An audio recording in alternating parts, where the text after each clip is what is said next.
Hello guys! So for today's ulam po for dinner ay nagluto po tayo ng request ng aking anak which is tinolang isda with malunggay. So perfect po itong ulam na to para sa malamig na panahon since dito sa amin sa General Trias ay maulan-ulan po.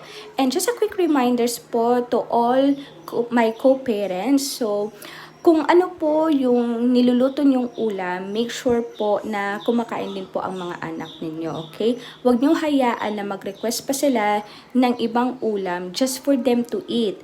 Kasi makakasanayan po nila yun hanggang sa paglaki, pagka nakita nila na hindi nila gusto or trip yung ulam, ay magre-request pa sila sa inyo na lutuan nyo sila ng ibang ulam.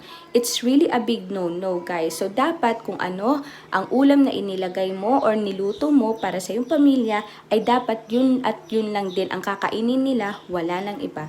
Thank you and God bless mga co-parents!